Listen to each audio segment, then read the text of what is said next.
Olá! Hoje temos em mãos um material que é uma verdadeira cápsula do tempo intelectual.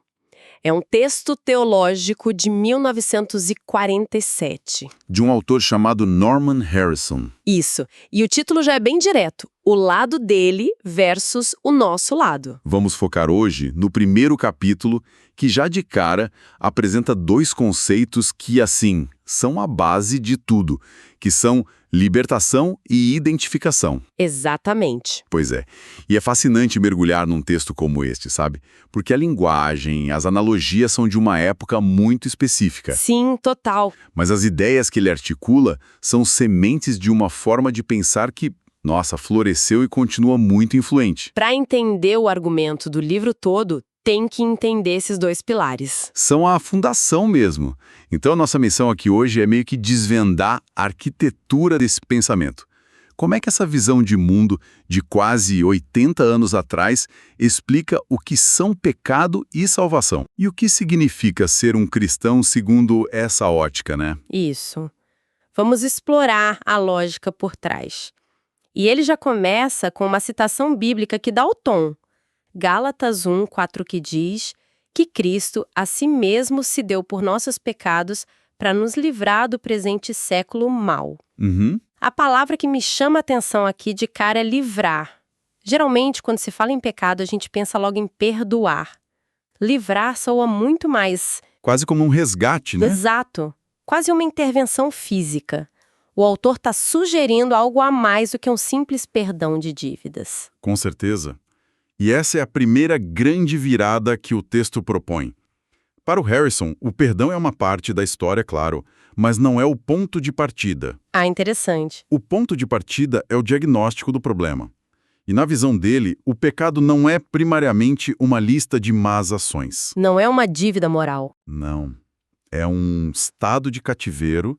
A analogia que ele usa e que é central para todo o capítulo é a da escravidão dos israelitas no Egito. Certo. Eles não precisavam só de um perdão do faraó, né? Eles precisavam de resgate, de libertação de um sistema que os oprimia. Então o pecado é um poder, um sistema que aprisiona. Isso muda bastante a perspectiva. Muda tudo. Não é só sobre eu fiz algo errado, Mas sobre eu estou preso em algo, exatamente.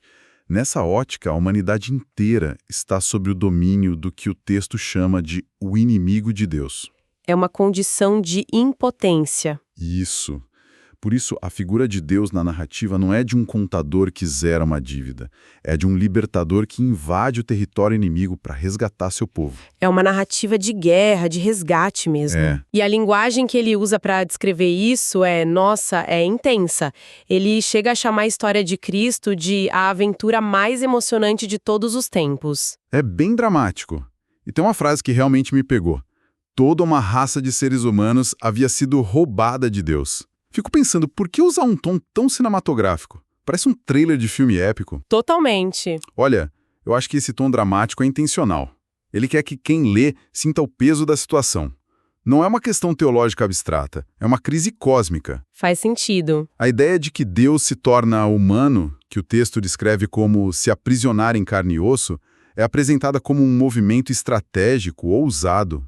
É a infiltração definitiva no campo inimigo. Para vencer a guerra por dentro. Exato. E a crucificação, que do ponto de vista humano parece a derrota máxima, é enquadrada por ele como o golpe de mestre. O momento da virada. O momento em que a vitória é selada e a libertação é garantida. É isso que, para ele, são as boas novas. E ele não fica só na teoria, né? Ele traz exemplos do Antigo Testamento para ilustrar essa ideia de libertação. Sim, ele tenta deixar mais concreto. Um que ele destaca é a história dos 3 jovens hebreus na fornalha, lá em Daniel 3.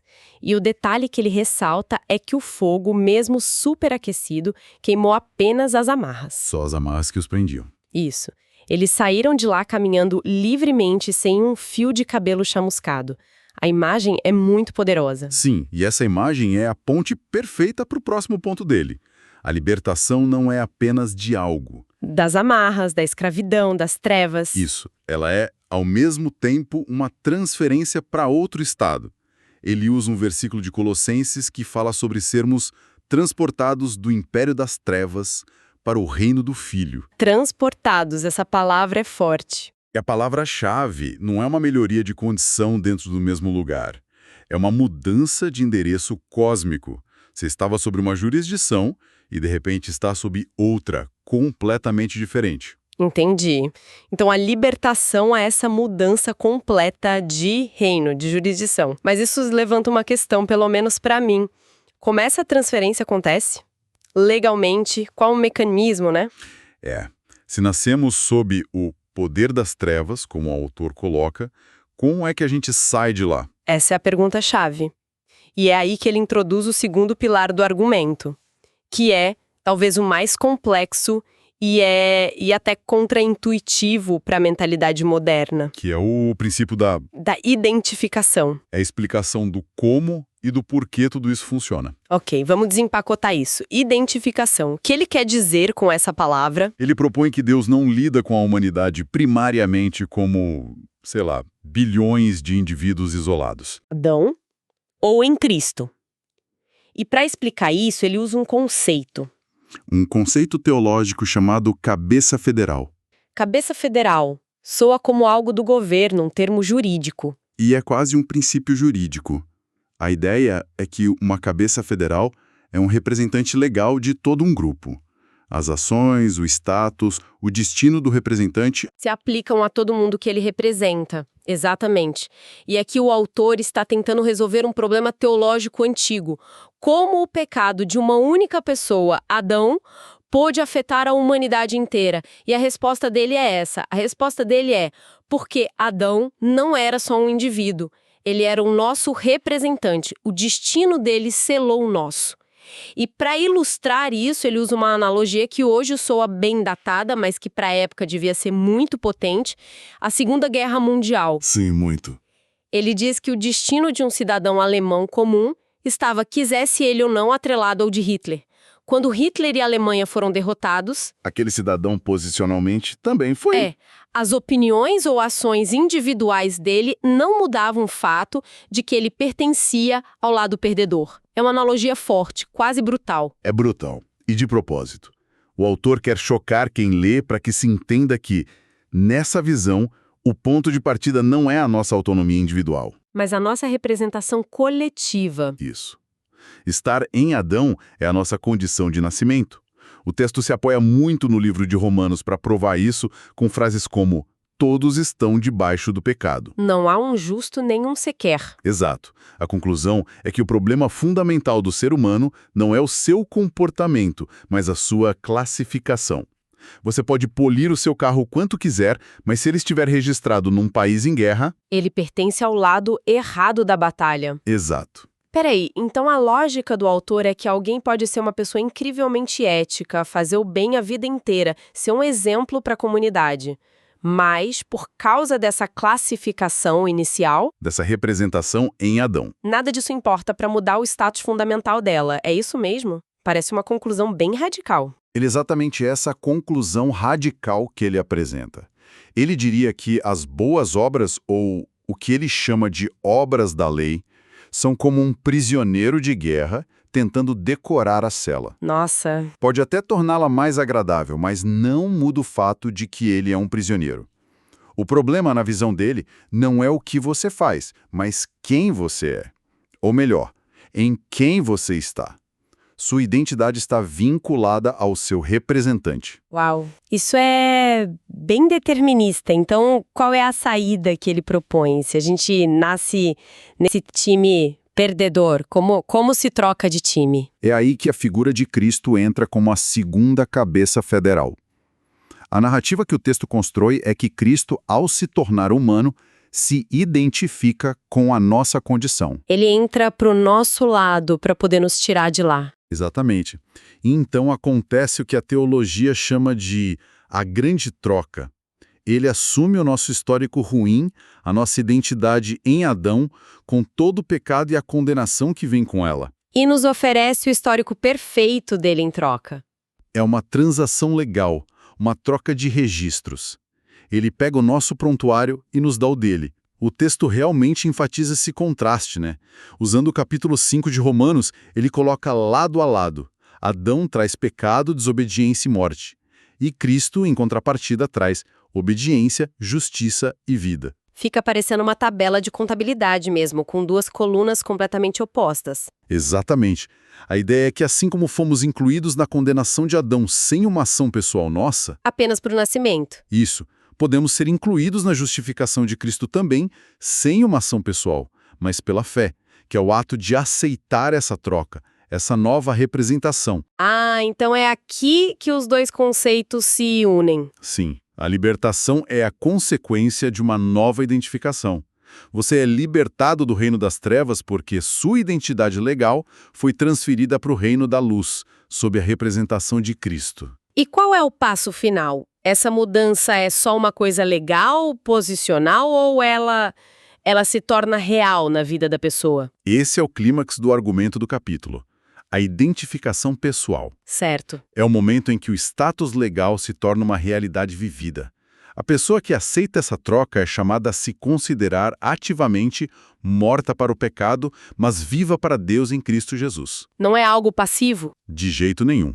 É uma apropriação consciente dessa nova identidade.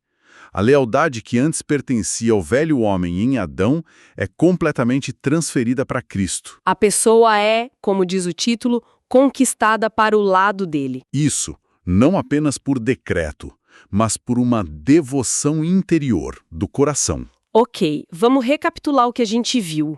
É uma estrutura de pensamento bem amarrada. Primeiro, o problema é definido não como atos isolados, mas como um estado de escravidão cósmica. Certo. A solução, portanto, não é só perdão, mas um resgate, uma libertação. Isso. E o mecanismo para esse resgate é o princípio da identificação. A humanidade é dividida em dois grupos, representados por Adão ou por Cristo. Nascemos no grupo de Adão e a salvação é a transferência legal e pessoal para o grupo de Cristo. Trocando o nosso histórico pelo dele.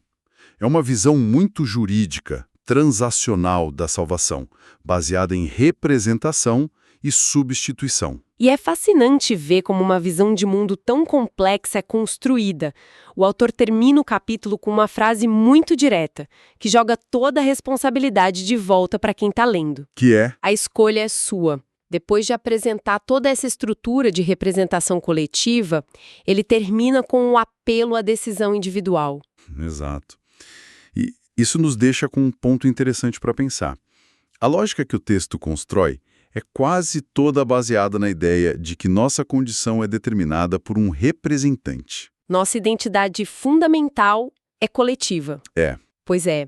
E isso me leva a uma provocação final para quem nos ouve. Num mundo como o nosso, que cada vez mais celebra o individualismo, a autonomia... A ideia de que somos os autores da nossa própria história. Exato.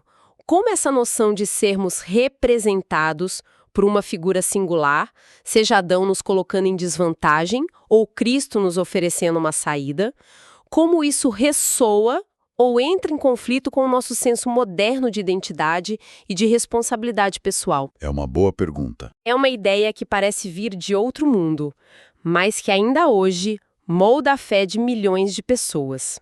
Fica aí a reflexão.